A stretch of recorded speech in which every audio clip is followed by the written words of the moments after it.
Hi, everybody. Today we're going to talk about fasting. This is our intro and welcome. And I hope you have a really good night. Just kidding. I was talking really fast because today we're talking about fasting, which doesn't mean talking really fast, in case you were wondering. So welcome. Angelica and I are here today, and we're really excited to see you guys and hopefully see you tonight. And we're going to talk about fasting in the Bible and what that means. Once again, it doesn't mean going really fast at something.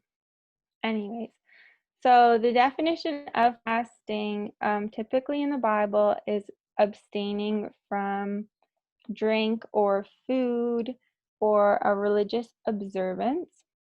But this week we're going to kind of talk to it and look at it from a different angle with this week's challenge about the idea of giving something up to say to Jesus that you are more important to me than this thing that I'm focused on, maybe more than you. So I think this week we can just start thinking about like what that might look like in our life, in my life and in your life. What thing that maybe takes up your time, energy, or something that you think you could put aside and give that time to Jesus. So kind of think about Lent if you've heard of Lent.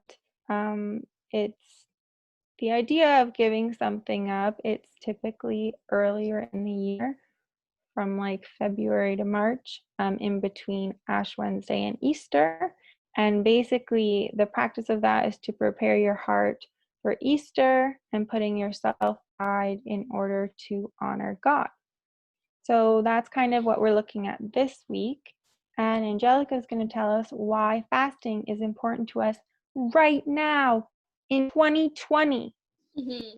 It's interesting because fasting shows up so much in the Bible, and God says in the Bible, when you fast, do it like this, not if you fast. It's like he's already expecting that we will be fasting, which is actually important, and sometimes we forget that. So, number one reason why fasting is important today, in this era, not just in Bible times, is that it's key in us seeking God. So this whole series has been about seeking God, about different ways you can seek God. And fasting is actually a super important way that draws you closer to God. And it's interesting because often when you think of seeking God, you think of spending time with him, you think about worship, you think about reading the Bible, praying, and not so often we think about fasting. And it's interesting because God expects us to fast, and he talks about that in the New Testament of when you fast, do it in this way. And I think it's one of those practices or self-disciplines that we forget about or don't. We kind of see it as optional, but actually it's really important. And so that kind of leads me to the second reason why fasting is so important now is that it repositions our heart by saying, God, you're more important than this thing. I'm going to set this thing aside and spend the time I would normally spend on that thing with you. So, for example, take Netflix. I know a lot of us spend a lot of time watching Netflix, and perhaps it takes up a little bit too much space in our lives. So, what if you were to take Netflix and say, I'm not going to watch Netflix this week, and the time that I would normally spend watching Netflix, I'm going to spend with God, because it reminds my mind and my heart that God is more important to me than Netflix. So, it's essentially reprioritizing God in your life and saying, as much as I sometimes forget, God is holy and he is so important and he's the most important thing to me. And this is something that I can do that reminds me of that. And it's essentially reminding yourself that revering God as holy and as the creator of the universe and the creator of you and as someone who wants a relationship with you is so much more important than the things that we put before him, because we put all sorts of things before him, and that's actually creating idols in our lives, which creates stumbling points of points where we go to that thing before we go to God. And often those things are ways that we turn off our brain, where if it's Netflix or YouTube or TikTok, I'm calling all of you out right now, things like that. Or for example, snacking, or like I take a lot of naps, things like that. Things that whenever I'm feeling down, I'll go to that thing before I would go to God. And so it's saying that thing is less important to me than God is. And it's reminding yourself of that fact. And the other reason that the last reason of why fasting is so important now is that it is key in asking God for supernatural breakthrough. So the reason that we taught on prayer and intercession earlier in this series is that prayer and intercession go hand in hand with fasting, and in the Bible it's taught like that. You talk about prayer and fasting, and we talked about how intercession is the practice of asking God for supernatural breakthrough in a specific situation or for someone specific. And fasting is actually a huge way of doing that, because you're saying, God, I'm willing to set everything aside to spend time with you, to ask God, to ask you to change something. You're literally asking God for a miracle, and you're saying, God, I will set aside eating this week to spend time with you, to ask you for a miracle. And so, for example, if there was a situation in your life that you needed a miracle, and you said, okay, this week I'm not going to eat, and the time I would normally spend eating, I'm going to spend that time praying and asking God to move in a very specific way that would not change unless I asked for breakthrough. Like, it wouldn't change naturally, if that makes sense. So, all through the Bible, we see examples of people fasting, asking God for spiritual breakthrough, for supernatural breakthrough, for a miracle. And Katherine has some awesome examples of that. Yes. Here's some examples from the Bible. The first example is Jesus. Jesus fasted for 40 days and 40 nights and was tempted by the devil in Matthew chapter 4. And Nika told me that the longest human has gone 21 days without food. So So that makes Jesus pretty cool. And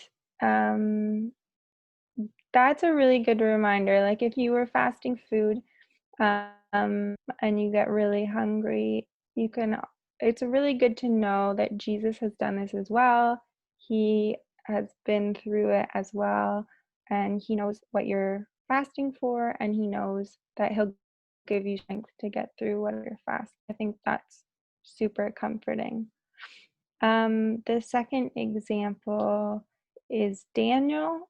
Daniel fasted for a breakthrough for his people. So his people were in captivity, and a prophecy came from Jeremiah that they would be in captivity for 70 years. And he was like, man, that sucks.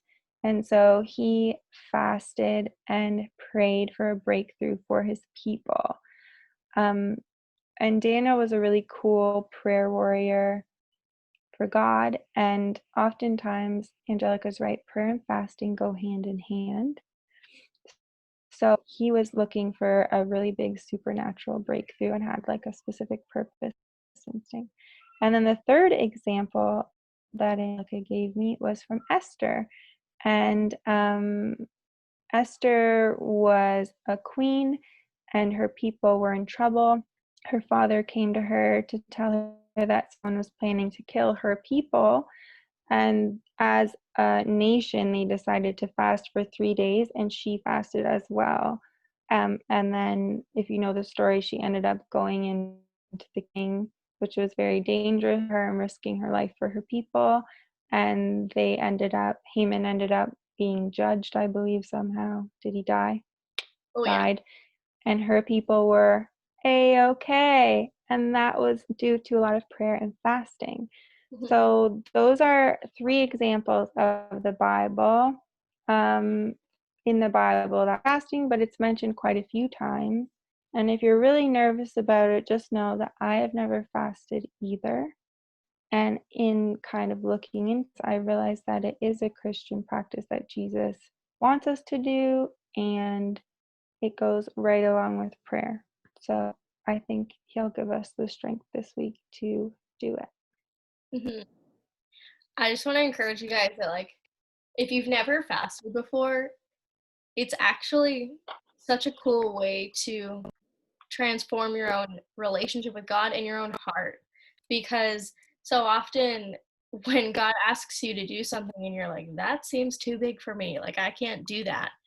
And fasting can seem like one of those things, like, oh, that's too big for me. But there are lots of really approachable ways to do fasting that might, like, one thing at a time, like baby steps.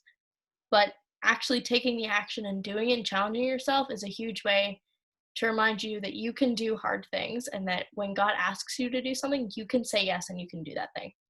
So, for example, like when I was in high school, we would sometimes, as a high school, um, I went to a Christian high school, we would like fast different things, but all at the same time, like someone would fast junk food, or someone would fast Netflix, or someone would fast um, like watching hockey or something that they like did too much because they knew it just took up too much space in their life, and they wanted to remind themselves of that.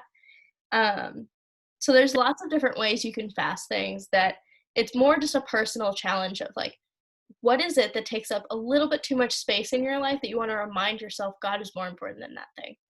So our challenge for you this week is to pick something to fast for that week, for this week. I guess it's this week. We're filming this in advance. And to give up that thing for a week, and the time that you would normally spend doing that thing, to spend that time with God. And I know that this will transform your relationship with God. And it's hard for me because I know I can't make you guys do any of this. It's up to you guys to challenge yourself. So I just really hope that you'll take the challenge. And I have a few tips slash things you could really need to remember for this. So a few things. First one is that you should ask God what you should fast, because you can have ideas of what maybe you should fast, but truly He knows more than you of what you need to stop putting before Him. And the second thing is to challenge yourself and to know the why of why you're fasting. Are you fasting to draw closer to the heart of God? Are you fasting for supernatural breakthrough for something? Are you fasting for yourself to really challenge yourself and remind yourself that God means something more to you? Just know the why. And my third tip is that it's not about making a show of the fact that you're fasting, because fasting is great and it's important. But the Bible is really clear when it says that if you're going to fast, that you shouldn't make a show of the fact that you're fasting. In fact, it encourages you not to talk about it or not to tell people, because it's not about the fact that you're fasting, it's about you and God and what's going on between you. So I just want to encourage you guys that fasting is super important and it's a challenge, but it is so key to you seeking God. And it's so key to reminding yourself of the importance of God in your own life. So if you're questioning how important is God really to me, this is a great time to challenge yourself to draw near to God and see what He has to say to you, because the week previous, this is all about hearing God's voice, and He has something to say to you. And I guarantee that if you take time to fast this week, that He'll speak to you in a really powerful way. So, on that note, I'm going to pray for you all, because fasting is challenging and we all need prayer. So, just know that this week you're not alone. All your leaders are fasting with you. And we're really excited to be in this with you and to see how God works in all of us. So, yeah, I'm just going to pray and then we can end this video. Cool. Jesus, thank you for each and every one of the youth that are watching this video. And I just pray that you would um, touch on something very specific in their minds that they should fast this week. And I pray that when they're fasting, that you would give them the strength and remind them of why they're doing it. And I pray that this week you would speak to them in super powerful ways and just remind them of how good and how faithful you are. And I thank you um, for who you are and the fact that you have saved us all. And I just pray that you would give us new energy and new hope this week. In Jesus' name, amen. Cool. Well, we will see you all at 7 p.m. on Zoom. Bye. Good night.